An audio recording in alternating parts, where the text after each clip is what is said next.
আসসালামু আলাইকুম, আমি হুমায়রা আলী রজনী জেনারেল টেক্সটাইল প্রসেসিং এর আজকের ক্লাসে আপনাদের স্বাগত জানাচ্ছি। আজকে আমরা চ্যাপ্টার 6 অর্থাৎ প্রিপারেটরি প্রসেস নিয়ে আলোচনা করব। প্রিপারেটরি প্রসেসের মধ্যে আছে ওয়াইন্ডিং, ওয়ার্পিং অ্যান্ড সাইজিং। আজকে আমরা ওয়াইন্ডিং সম্পর্কে, ওয়ার্পিং সম্পর্কে এবং সাইজিং সম্পর্কে জানব। আজকে আমরা কি বিষয়ে আলোচনা করব তা প্রথমেই দেখে নিই। প্রথমে আমরা ওয়াইন্ডিং সম্পর্কে জানব। ওয়াইন্ডিং এর মধ্যে আছে ওয়াইন্ডিং এর definition, objectives and types of winding. তারপরে ওয়ার্পিং সম্পর্কে জানব। ওয়ার্পিং এর ফ্লোচার্ট, ক্লাসিফিকেশন অ্যান্ড ডেফিনিশন, সেই সাথে অবজেক্টিভস অফ ওয়ার্পিং। এবং সবশেষে আমরা সাইজিং সম্পর্কে জানব। সাইজিং এর ডেফিনিশন, সাইজিং এর purpose, list of the ingredients of sizing and its function, pure sizing recipe, classification of sizing process. আমাদের প্রথম টপিক হচ্ছে ওয়াইন্ডিং। ওয়াইন্ডিংটা কি? সুতা প্রস্তুতকরণের অনেকগুলো ধাপ আমরা পার করে এসেছি ইতিমধ্যেই। সেই ধাপগুলোর মধ্যে আমরা রিং ফ্রেম পর্যন্ত পড়েছিলাম, যেখানে রিং ববিনের মধ্যে সুতা জড়ানো হয়েছিল। এখন আমরা জানবো রিং স্পিনিং ফ্রেমের পরবর্তী প্রসেসটা কি। ওয়াইন্ডিং কি? ওয়াইন্ডিং শব্দের অর্থ জড়ানো। যে পদ্ধতিতে রিং ববিন হতে প্রাপ্ত ছোট প্যাকেজ এর সুতাকে ত্রুটিমুক্ত করে প্রয়োজন অনুযায়ী বড় প্যাকেজে জড়ানো হয় তাকে ওয়াইন্ডিং বলে। ব্যবহারের সুবিধার্থে কোন, স্পুল, চিজ, হ্যাঙ্ক ইত্যাদি প্যাকেজে জড়ানো হয়। তাহলে এই সংজ্ঞা থেকে আমরা বুঝছি ওয়াইন্ডিং দ্বারা রিং ববিন হতে ছোট প্যাকেজসমূহ হতে বড় প্যাকেজে সুতাসমূহকে জড়ানো হয়। কেন জড়ানো হয়? এখানে বলা হয়েছে ব্যবহারের সুবিধার্থে জড়ানো হয়। তাহলে আমরা বুঝতে পারছি ইয়ার্ন ম্যানুফ্যাকচারিং এর ক্ষেত্রে রিং ফ্রেম হতে যে রিং ববিন সমূহ কালেক্ট করা হয় সেগুলো সরাসরি উইভিংয়ে ইউজ করা পসিবল না। এই কারণে রিং ববিন হতে প্রাপ্ত সুতাসমূহকে ওয়াইন্ডিং প্রক্রিয়ায় বড় বড় প্যাকেজে জড়ানো হয়, যা পরবর্তীতে উইভিংয়ে ব্যবহার করা হয়। Objectives of winding. ওয়াইন্ডিংয়ের উদ্দেশ্যটা কি? সংজ্ঞা থেকে আমরা কিছুটা বুঝতে পেরেছি। স্পিনিং বিভাগ হতে প্রাপ্ত সুতাকে কোন, স্পুল, চিজ ইত্যাদি সুবিধাজনক প্যাকেজে জড়ানো। প্যাকেজে সুতার সঠিক ঘনত্ব ও ওজন মেইনটেইন করা। আমরা যখন একটা প্যাকেজ হতে আরেকটা প্যাকেজে সুতা জড়াবো তখন কি পরিমাণ সুতা আমাদের জড়াতে হবে তা অবশ্যই কন্ট্রোল করতে হবে। সুতার বিভিন্ন ত্রুটি যেমন slabs, naps, flying fibre cleaning ডিভাইসের মাধ্যমে দূর করা। রিং ববিনের স্বল্প দৈর্ঘ্যের সুতা হতে বেশি দৈর্ঘ্যের প্যাকেজ তৈরি করা। রিং ফ্রেম হতে যে রিং ববিনগুলো কালেক্ট করা হয় তা সাধারণত ছোট আকারের ববিন হয়ে থাকে। এই ছোট আকারের ববিন বা প্যাকেজ হতে স্বল্প দৈর্ঘ্যের সুতাসমূহকে বেশি দৈর্ঘ্যের প্যাকেজে জড়ানো। পরবর্তী প্রক্রিয়া ব্যবহার উপযোগী। আমাদের পরবর্তী প্রক্রিয়াটা কি? উইভিং। তাহলে উইভিং যেন করতে আমাদের সুবিধা হয় সে কারণে আমাদেরকে রিং ববিন হতে সুতাসমূহকে ওয়াইন্ডিং প্রসেসের মাধ্যমে বড় প্যাকেজে জড়ানো হয়। এটাই হচ্ছে আমাদের ওয়াইন্ডিংয়ের মূল উদ্দেশ্য। এখন আমরা দেখব ওয়াইন্ডিং প্রক্রিয়াকে কতভাবে ক্লাসিফাই করা যায়। গঠন প্রকৃতির উপর ভিত্তি করে ওয়াইন্ডিং প্যাকেজকে 3 ভাগে ভাগ করা যাচ্ছে। এখানে দেখেন চিত্রের মাধ্যমে দেখানো হয়েছে 3টি প্যাকেজ। একটি হলো প্যারালাল ওন্ড প্যাকেজ, একটি হলো নিয়ার প্যারালাল ওন্ড প্যাকেজ এবং ক্রস ওন্ড প্যাকেজ। তাহলে প্যারালাল আকারে সুতাকে জড়ানো হয়। এর অর্থ কি? এই প্যাকেজের মধ্যে সুতাগুলোকে পরস্পরের সাথে সমান্তরালভাবে জড়ানো হয়। চিত্র থেকে আমরা কিছুটা বুঝতে পারছি এখানে সুতাগুলো প্রায় সোজাভাবে একটার সাথে আরেকটা এভাবে করে জড়িয়ে একটি নির্দিষ্ট ঘনত্বের প্যাকেজ তৈরি করছে। নিয়ার প্যারালাল আর প্যারালাল কিছুটা একই। এখানে নিয়ার প্যারালাল বলতে বোঝাচ্ছে কিছুটা সমান্তরাল, অর্থাৎ প্রায় সমান্তরাল হয়, এভাবে জড়ানো হয়ে থাকে। সামান্য সমান্তরালের বিপরীত হতে পারে। কিন্তু ক্রস ওয়ন প্যাকেজটা কেমন? ক্রস ওয়ন প্যাকেজ চিত্র থেকে আমরা দেখছি এখানে কোনাকুনি জড়ানো হয়েছে, অর্থাৎ সুতাগুলোকে এখানে এক কর্নার থেকে অন্য কর্নারের দিকে এভাবে জড়ানো হয়। জড়াতে একটি নির্দিষ্ট ঘনত্ব পর্যন্ত জড়িয়ে যাওয়ার পরে প্যাকেজ তৈরি করা হয়। এক্ষেত্রে প্যাকেজের ঘনত্ব সাধারণত কম থাকে। তাহলে গঠনের উপর ভিত্তি করে ওয়াইন্ডিং প্যাকেজগুলো কেমন হতে পারে তা আমরা দেখছি। এখন দেখেন, প্যাকেজ প্রস্তুতির উপর ভিত্তি করে আবার ওয়াইন্ডিং প্যাকেজকে 5 ভাগে ভাগ করা হচ্ছে। প্যাকেজ প্রস্তুতির উপর ভিত্তি করে কয় ভাগে ভাগ করা হচ্ছে? 5 ভাগে। কি কি দেখেন, cone winding, spool winding, cheese winding, pirn winding, cop winding.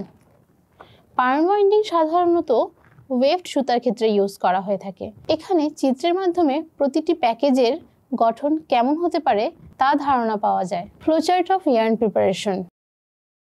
এখানে ইয়ার্ন প্রস্তুতির ফ্লোচার্ট দেয়া আছে। স্পিনিং হতে সুতা কালেক্ট করার পরে দুভাবে ওয়াইন্ডিং করা হয়ে থাকে। একটা হচ্ছে ওয়ার্প, একটা হচ্ছে waved. Warp winding, waved winding, তারপরে ওয়ার্পিং এর পরে সাইজিং করা হবে, তারপরে ড্রয়িং ইন বা টাইং ইন, দেন উইভিং অর্থাৎ কাপড় প্রস্তুত করা হবে। এখানে কি ওয়েভডের ক্ষেত্রে ওয়াইন্ডিং এর পরে আমরা সেটাকে পার্নে জড়াবো বা হচ্ছে কোণে জড়াবো। এখানে ব্র্যাকেটে দেওয়া আছে শাটল লেস লুম। এবারে আলোচনা করব আজকের আমাদের দ্বিতীয় টপিক সম্পর্কে, সেটা হচ্ছে ওয়ার্পিং। ওয়ার্পিং কি, ওয়ার্পিং কেন করা হয় এ সম্পর্কে এখন আমরা বিস্তারিত জানব। ওয়ার্পিং কি? যে পদ্ধতিতে অনেকগুলো ছোট ছোট সুতার প্যাকেজ যেমন কোন, স্পুল, চিজ প্রভৃতি হতে ওয়ার্প ইয়ার্ন বা টানা সুতাগুলোকে নির্দিষ্ট বহরে ও নির্দিষ্ট দৈর্ঘ্যে সমান্তরালভাবে সাজিয়ে ধারাবাহিক স্তরের আকারে একটি খালি বিমে জড়ানো হয় তাকে ওয়ার্পিং বলে। যে বিমে সুতাগুলোকে জড়ানো হয় তাকে ওয়ার্পার বিম বলে। তাহলে ওয়ার্পিং এর সংজ্ঞাতে বলা হয়েছে ছোট ছোট সুতার প্যাকেজগুলো হতে ওয়ার্প ইয়ার্ন বা টানা সুতাগুলোকে নির্দিষ্ট বহরে ও নির্দিষ্ট দৈর্ঘ্যে সমান্তরালভাবে সাজিয়ে খালি বিমে জড়ানো হয়। ওয়ার্পিং প্রধানত 2 প্রকার। একটা হচ্ছে সেকশনাল ওয়ার্পিং, একটা হচ্ছে প্যাটার্ন ওয়ার্পিং। মানে কতভাবে সুতাকে জড়ানো হয় সেটাকে 2 ভাগে ভাগ করছি। একটা হচ্ছে সেকশনাল ওয়ার্পিং পদ্ধতিতে, একটা হচ্ছে প্যাটার্ন ওয়ার্পিং পদ্ধতিতে। এছাড়াও ওয়ার্পিংকে আরও একভাবে ক্লাসিফাই করা যায়, সেটা হলো কনভেনশনাল ওয়ার্পিং, মেশিন ওয়ার্পিং।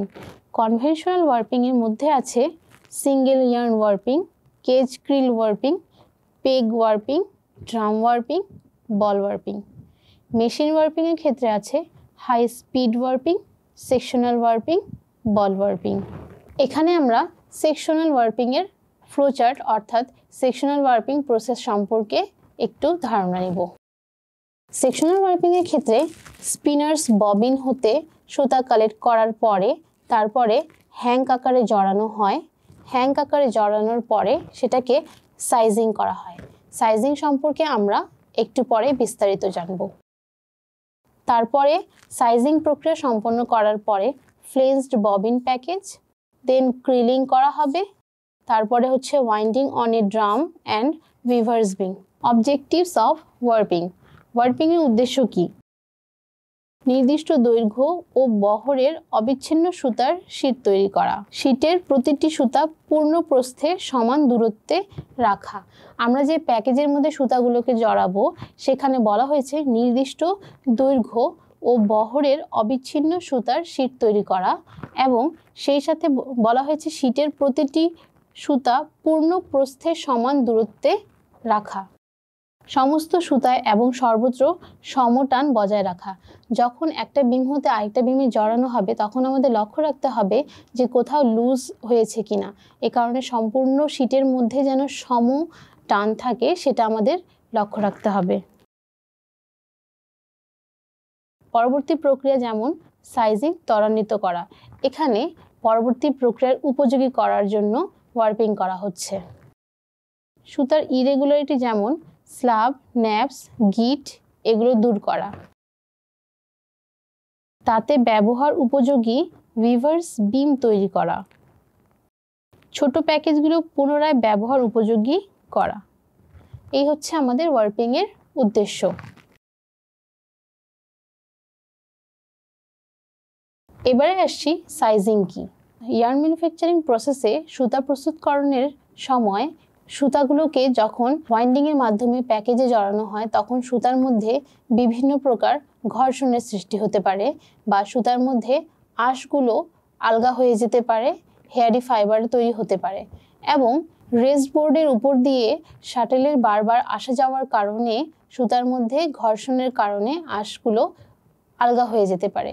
এক্ষেত্রে সুতার পৃষ্ঠ সাধারণত দুর্বল হয়ে যায় এবং সুতা ছিঁড়ে যাওয়ার পসিবিলিটি থাকে, সুতার ওজন কমে যেতে পারে। এই সমস্যাগুলো দূর করার জন্য সাধারণত সাইজিং করা হয়।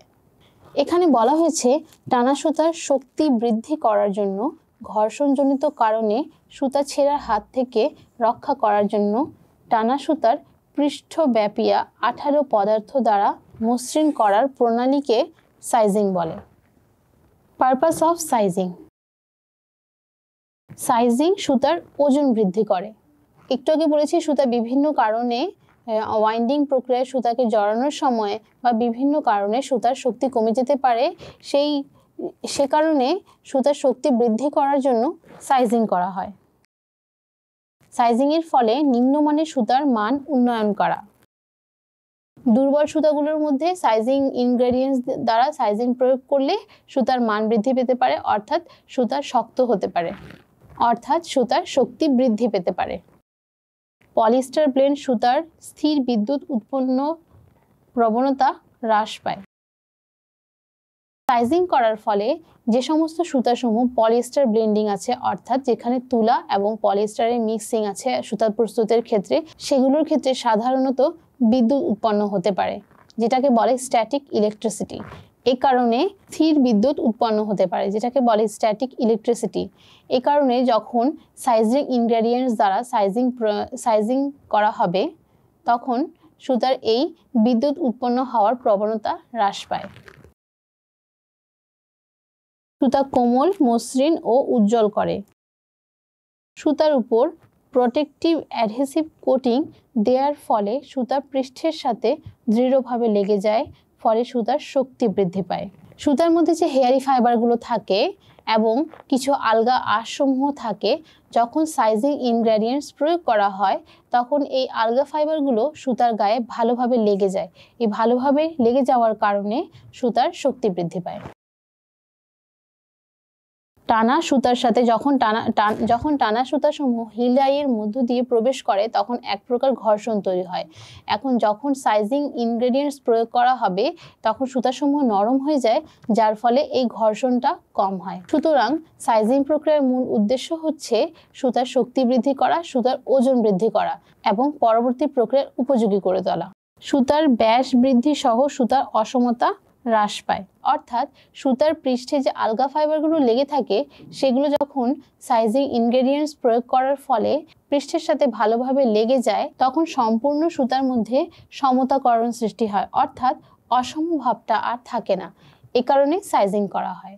তাহলে সাইজিং প্রক্রিয়ার মূল উদ্দেশ্যই হচ্ছে সুতার শক্তি বৃদ্ধি করা এবং সুতার ওজন বৃদ্ধি করা, সেই সাথে সুতাকে পরবর্তী প্রক্রিয়ার ব্যবহার উপযোগী করে তোলা। Sizing ingredient. সাইজিং প্রসেস সম্পন্ন করার জন্য যে ইনগ্রেডিয়েন্ট সমূহ ব্যবহার করা হয় সেগুলো কি? Softening agent, tinting or colouring agent, neutralizing agent, hygroscopic agent, antifoaming agent, adhesive substance, antiseptic agent, wetting agent. Sizing recipe. Sizing recipe বলতে বোঝাচ্ছে সাইজিং ইনগ্রেডিয়েন্টস তৈরি করার জন্য আমরা কোন উপাদানগুলো কি পরিমাণে নিব সেগুলোর একটি চার্ট। এখানে 100 ভাগ কটন সুতার জন্য সাইজিং রেসিপি তৈরি করা হয়েছে। এভাবেই সাধারণত সুতার পরিমাণের উপর নির্ভর করে এবং সুতার কোয়ালিটির উপর নির্ভর করে সাইজিং রেসিপি তৈরি করা হয় এবং সেই অনুযায়ী সাইজিং প্রসেস সম্পন্ন করা হয়ে থাকে। তাহলে আজকের ক্লাসে আমরা ইয়ার্ন প্রিপারেটরি প্রসেস অর্থাৎ রিং ফ্রেম হতে সুতা প্রস্তুত হওয়ার পরে কিভাবে ওয়াইন্ডিং করা হয়, ওয়ার্পিং করা হয় এবং সাইজিং করা হয় সে সম্পর্কে জেনেছি। এই চ্যাপ্টারের কিছু গুরুত্বপূর্ণ প্রশ্নসমূহ আমি এখানে দিয়েছি। সম্পূর্ণ চ্যাপ্টার পড়ার পাশাপাশি এই প্রশ্নগুলো একটু ভালো করে দেখতে হবে। আমি প্রশ্নগুলো অতি সংক্ষিপ্ত এবং রচনামূলক আকারে দিয়েছি। সম্পূর্ণ টপিক সম্পর্কে জানার পাশাপাশি এই প্রশ্নগুলো একটু ভালোভাবে আশা করা যায় ভালো করে উত্তর দেওয়া সম্ভব হবে। আজকে তাহলে এই পর্যন্তই থাক। নেক্সট ক্লাসে আবারও দেখা হবে। আল্লাহ হাফিজ।